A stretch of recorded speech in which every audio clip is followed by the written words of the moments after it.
Hello, everybody. Welcome along to Sportsbet TV. With me, Paul Alster here, looking ahead to Saturday, the 27th of July, which, of course, is one of the great days in the racing calendar. The King George VI and Queen Elizabeth Stakes over at Ascot, with an amazing racing prospect there. If the real Auguste Rodin decides to show up, he'll take a lot of beating. It isn't a race I'm going to be tipping in, but I do have one selection for you for Saturday.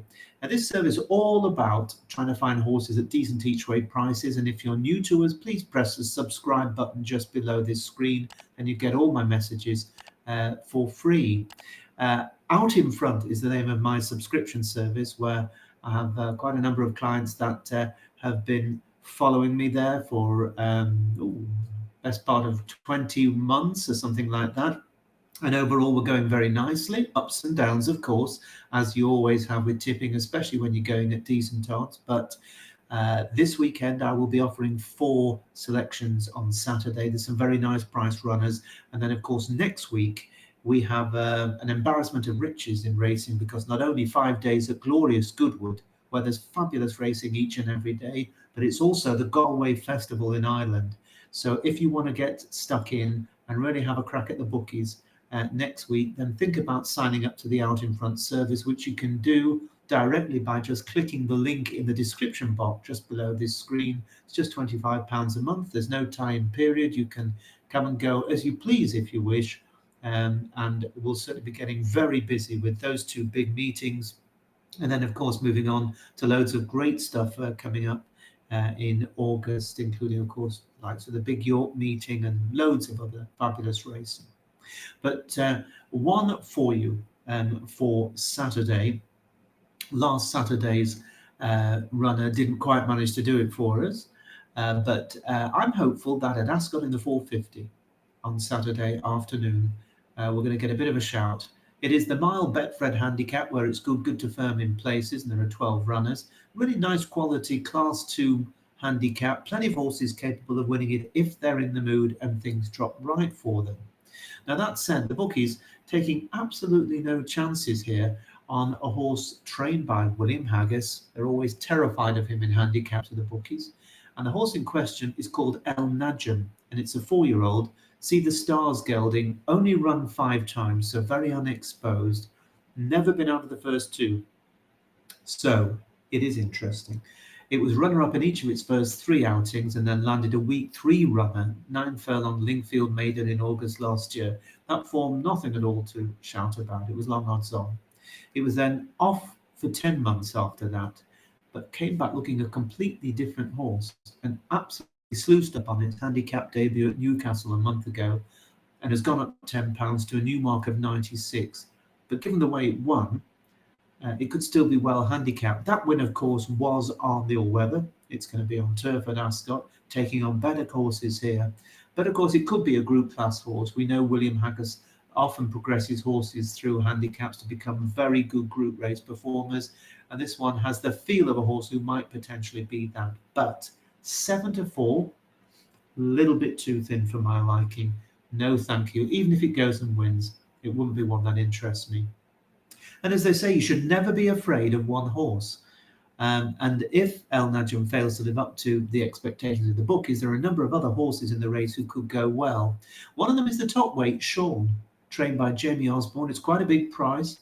It was third in a Group 2 at Meydan in Dubai during the winter, and then ran well for a long way in the Group 3 Diomed Stakes at Epsom in June. It again ran well at Royal Ascot, eventually fading in the closing stages to be 11th in the Royal Hunt Cup, having gone well for a lot of the race. Been dropped £2, and it won't mind if the ground quickens up as well. And I'm just looking here. Sean is 18-1 with some firms. That's pretty big. Now, Brian Ellison is having a really good season. Of course, he won the Northumberland Plate, but he's a very talented trainer, and I don't think he gets the credit he deserves. And he's got a horse here called Tolstoy that he's done so well with, and the horse obviously has taken a real shine to the Knavesmire at York, because it's won 3 times there this summer, all over 7 furlongs, and it completed a hat-trick there just 12 days ago and has gone up £5. Obviously, Tolstoy is in great form, but It's never gone the mile before, and it's a stiff mile at Ascot, so it's going up against better horses. Stamina to prove, might be one to take on this time. Now, on his day, the David O'Mara trained Bo Pedro is very, very capable at this level. Didn't get the best of runs when last seen at Epsom, so I think that midfield finish can be overlooked. And on his previous third in a good event at York, that entitles him to go well, and he goes on any ground, so if there are any sharp showers, it wouldn't bother him. Great Blasket for Dr. Richard Newland, stayed on when 6 over the Sandown Mile, but the handicapper might have taken his measure, I think, having raised him £6 for a previous win. While Sterling Knight for Ed Dunlop and Tempest for Archie Watson were first and second at Newmarket last time with only a short head between them, and Tempest for Archie Watson is proven here at this track, and he won this very race 2 years ago. So horses for courses, those that like that adage, would certainly be interested in Tempest, who's been nibbled at now from 12 to 1 early down to around 10 and 9 to 1.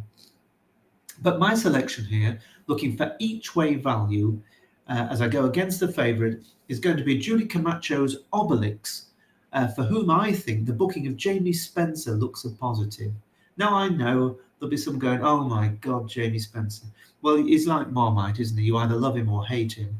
I don't like Marmite, but I do like Jamie Spencer because I think he's just a bit of a genius, really. I know sometimes it doesn't always work out, but overall, I think he is very often as good as there is, and is particularly good, as we all know, on hold-up horses.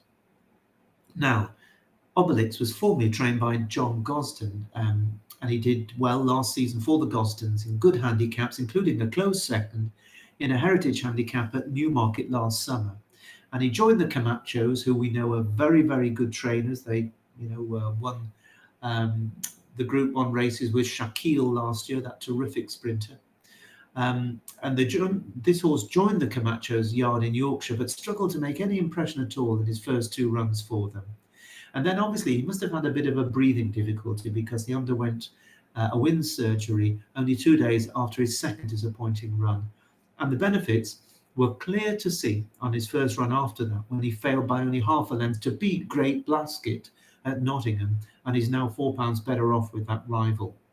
And then last time out at Redcar, after his customary slow start, he was making really good headway when he was unable to get a clear run, and then had to be pulled out and switched around the field before finishing really well into a fast finishing 4th. Now Spencer, whose only previous ride on the horse was when a close second in that hot Newmarket Heritage Handicap last year, he takes over. And for me, no better hold-up jockey in the business than Jamie. So I'm hoping that Obelisk, who was early 10 to 1, but is drifting to 11 to 1 with some firms, and most notably 12 to 1 are the odds on offer with 888 Sport, each way for 4 places on the betting at the time of this recording. I think he's going to give a really good account of himself. I'm hoping they go off really strong pace. There are a few front runners in the field. That should set it up. And in a big wide track like Ascot, I'd be disappointed if he runs into trouble this time. And hopefully Jamie will sit quietly and start to pick them off from inside the final 2 furlongs. So it's Obelix for me, my selection here at Sportsbet on Saturday. If you want to know about the other 4 that I'm tipping Saturday, check out in front via the link in the description box below this screen. And enjoy your racing Saturday, including, of course, at Ascot. And next week, as I say, if you're interested in hearing more from me at Glorious Goodwood and Galway, out in front is where I'm going to be focusing all my energies to try and bring profits for my subscribers. So enjoy your weekend racing. Bye-bye for now.